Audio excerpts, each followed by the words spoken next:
నమస్తే. ప్రస్తుతం మనతో పాటు సీనియర్ జర్నలిస్ట్ దాము బాలాజీ ఉన్నారు. ఆయనతో మాట్లాడదాం. నమస్తే సార్. నమస్తే.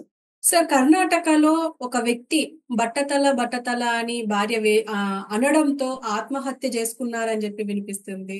ఇది ఎలా చూడొచ్చు సార్ ఈ వార్తని? మనకి అంటే టాపిక్ విన్నప్పుడు నవ్వొస్తుంది గానీ, ఇది నిజానికి చాలా దారుణమైన సంఘటన. ఇది బిగ్గర్ ప్రాబ్లమ్ గూడా. అంటే మనకి ఇవాళ ఏమైందంటే ఇంతకుముందు ప్రెషర్ ఉండేది గాదు. అంటే బాడీ ఎలా ఉండాలి? మన ప్రెజెంటేషన్ ఆఫ్ ద బాడీ అనేది ఇంతకుముందు ఉండేది గాదు. ఇవాళ కన్స్యూమరిజం వచ్చిన తర్వాత ప్రతిది చిన్న ఇదుంటే గూడా ఇక్కడ మచ్చుంటే మచ్చని ఎలా తొలగించుకోవాలి? ముక్కు కొద్దిగా ఇదుంటే దాన్నెట్లా తొలగించుకోవాలి? లేకపోతే ఎర్రగా గావాలి, తెల్లగా గావాలి. వాడెవడో పొడుగు లేదని పొడుగు జేసుకోవడానికి ఆ సర్జరీలు చేసుకొని చనిపోవడం. కొద్దిగా లావుంటే సన్నగా గావాలని బేరియాట్రిక్ సర్జరీలు చేసుకొని చనిపోవడం. ప్రాణాల మీదకి తెచ్చుకుంటున్నారు అందం కోసం. నిజానికి అందం, ఆరోగ్యం, ఫిట్‌నెస్ ఈ 3 ప్రపంచంలోనే ఇవాళ విపరీతంగా డబ్బులు సంపాదించే టాపిక్స్ అన్నమాట. ఈ 3 మన మనుషుల్ని ఎక్కడ బోయినా నలుగురు గలిస్తే అందులో 4 విషయాలు మాట్లాడితే ఖచ్చితంగా ఆరోగ్యం, లేకపోతే అందం ఈ టాపిక్ వస్తది. సో, మనం ఎంత బాగున్నా మనల్ని "నువ్వేంది సన్నగయినావు ఈ మధ్య" లేకపోతే "నువ్వేంది లావైనావు" ఈ ఇదే ఎక్కువ తప్ప "నువ్వు హ్యాపీగా ఉన్నావా? బాగున్నావా?" అని అడగడం మానేసి, "నువ్వు లావయ్యావే, కొద్దిగా పొట్టొచ్చిందా? నీకా కొంచెం" ఇది గొడవలు ఎక్కువైపోయినాయి. అంటే ముఖ్యంగా కరోనా తర్వాత ఇంకా పెరిగిపోయింది ఆరోగ్యం. అట్లాగే అందం.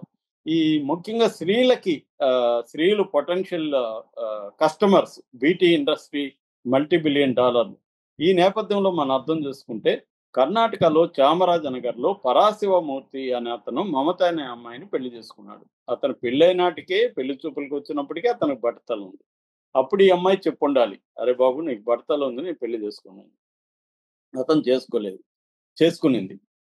పర్వాలేదని. అయితే పెళ్ళైనాక ఈ అమ్మాయి ఏం చేసిందంటే ఇతన్ని టార్చర్ చేయడం మొదలుపెట్టింది. హ్మ్. ఆమె రెగ్యులర్‌గా డైలాగ్ ఏమంటే, మీద డాష్ లేదు. అంటే బూతు మాట. నెత్తి మీద జుత్తు లేదనుకున్నాం. నెత్తి మీద హ్మ్. జుత్తు లేదు, జోబీలో పైసా లేదు. అనేది ఆ కాంబినేషన్ అన్నమాట. దీన్ని బట్టి మనకేమర్థమవుతుందంటే ఇతనికి బట్టతల ప్రాబ్లమే కాదు. బట్టతల పాటు జోబీలో డబ్బులు కూడా లేవు ఈమె ఖర్చు పెట్టడానికి. హ్మ్. అంటే బట్టతలని డబ్బుతో నువ్వు కవర్ చేయొచ్చు. డబ్బుండి బట్టతలుంటే ఓకే. డబ్బు లేకుండా బట్టతలుంటే దాన్ని ఇండైరెక్ట్‌గా నీకు బట్టతల ఉంది. నీతో పోల్స్తే నాకెక్కడ పోయినా అవమానంగా ఉంది. నీ మొగుడికేంది జుత్తు రాలిపోయిందంటున్నారు అనేది ఈమె కంప్లెయింట్. దీంతో ఈమె టార్చర్ పెట్టడం మొదలైంది. వీళ్ళ గొడవలు ముదిరిపోయి ఇతని మీద డొమెస్టిక్ వయలెన్స్ మీద కేసు పెట్టేసింది. ఈ మధ్య కాలంలో డొమెస్టిక్ వయలెన్స్ కేసులు విపరీతంగా పెరుగుతున్నాయి భర్తల మీద. ఆ మధ్య అతుల్ సుభాష్ అని బెంగుళూరులో ఒకతను సంఘటన మనం ఆల్రెడీ స్టోరీ కూడా చేశాము. అతను సుప్రీం కోర్ట్‌కి 58 పేజీల లెటర్ రాసి దాదాపు 2 గంటల పైన వీడియో చేసి సుప్రీం కోర్ట్ జడ్జిలకు పంపించి అతను చనిపోయాడు. అతి దారుణంగా వేధించారు. అంటే మనకి 498 బి గాని తర్వాత ఈ ఆహ్, డొమెస్టిక్ వయలెన్స్ చట్టం గాని ఈ 2 గూడా విపరీతంగా మిస్‌యూజ్ అవుతున్నాయి దేశంలో. అంటే వాటిని తీసుకొచ్చిందేమో స్త్రీలకి సపోర్ట్‌గా ఎందుకంటే డొమెస్టిక్ వయలెన్స్‌కి స్త్రీలు విపరీతంగా గురవుతున్నారు. ఆహ్, దానికోసం ప్రత్యేక చట్టాలు తీసుకురావాలనేది సదుద్దేశంతో తెచ్చారు. కానీ చాలామంది స్త్రీలు వాటిని మిస్‌యూజ్ చేసుకుంటూ భర్తల్ని, ఇన్‌లాస్‌ని వేధించడానికి చేస్తున్నారు. అందుకనే మనకి వుమెన్ ఇన్ క్రైమ్ గాని పరిశీలిస్తే ఓవరాల్‌గా వుమెన్ ఇన్ క్రైమ్ రేటు ఇండియాలో అరౌండ్ 6% ఉంది. అంటే 100కి 6 మంది మాత్రమే స్త్రీలు నేరాలు చేస్తున్నారు. జైళ్ళల్లో గూడా వాళ్ళ శాతం 4% కంటే ఎక్కువ లేరు. మొత్తం అరెస్ట్ అవుతున్న స్త్రీలు చూసుకుంటే సంవత్సరానికి 70,000-80,000 మంది అరెస్ట్ అవుతున్నారు. అంటే క్రైమ్‌లో స్త్రీల ఆహ్, వాటా చాలా తక్కువే ఉంది ఇప్పటికి. కానీ ఈ డొమెస్టిక్ వయలెన్స్ కేసుల్లో స్త్రీల వాటా దాదాపు 30% ఉంది. అంటే స్త్రీల క్రైమ్స్‌లో ఒక్కొక్క థెఫ్ట్ లేకపోతే మర్డరు లేకపోతే ఇలాగ మనం డివైడ్ చేసినప్పుడు డొమెస్టిక్ వయలెన్స్‌లో స్త్రీల పార్ట్ ఎక్కువగా ఉంది. హ్మ్. దాదాపు 34, 35% ఉంది.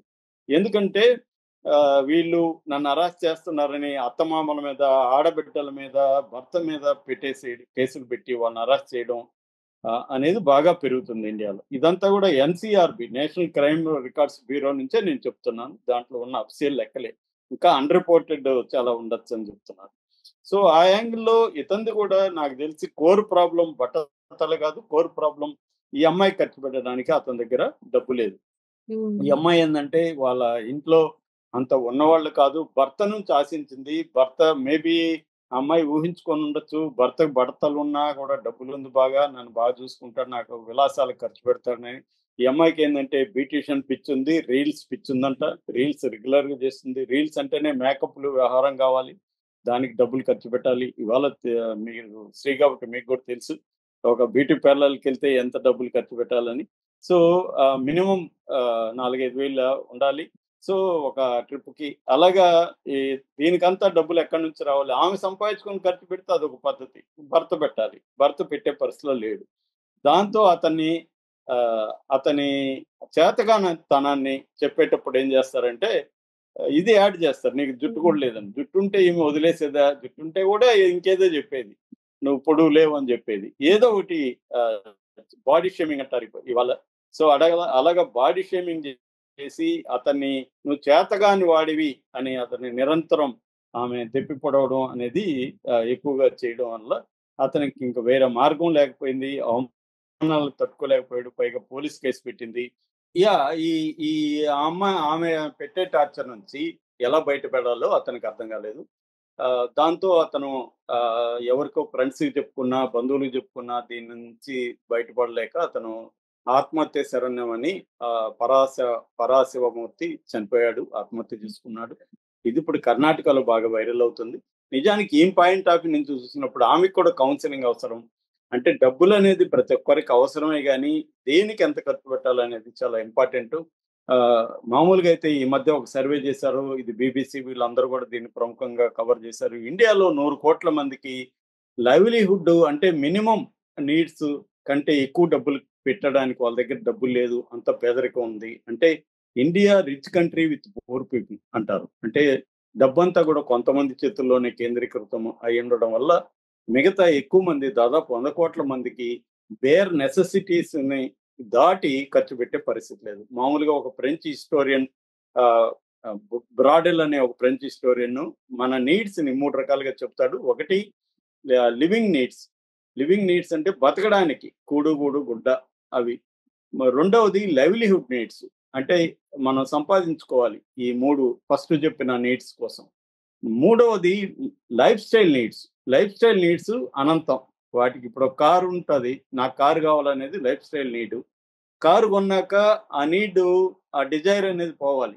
నీడ్ ఫుల్‌ఫిల్ అయింది కాబట్టి. కానీ డిజైర్ కంటిన్యూ అవుతుంది. డిజైర్. ఒక కోరిక ఇంకొక కోరికను కోరుకుంటాను. ఇంకా పెద్ద కారు, ఇంకా రిచ్ కారు, ఇంకా అలాగా. అలాగా ప్రతి విషయంలో అన్నమాట. సో, రెండవది మనకి అవసరం ఉన్నా లేకపోయినా షాపింగ్ చేయకపోతే మనం జీవించి ఉన్నట్టు కాదు. అందుకని గతంలో డెకార్ట్ అనే philosopher I think therefore I yam అని చెప్పాడు. అంటే నేను థింక్ చేస్తున్నాను కాబట్టి నేను బతికున్నట్టు.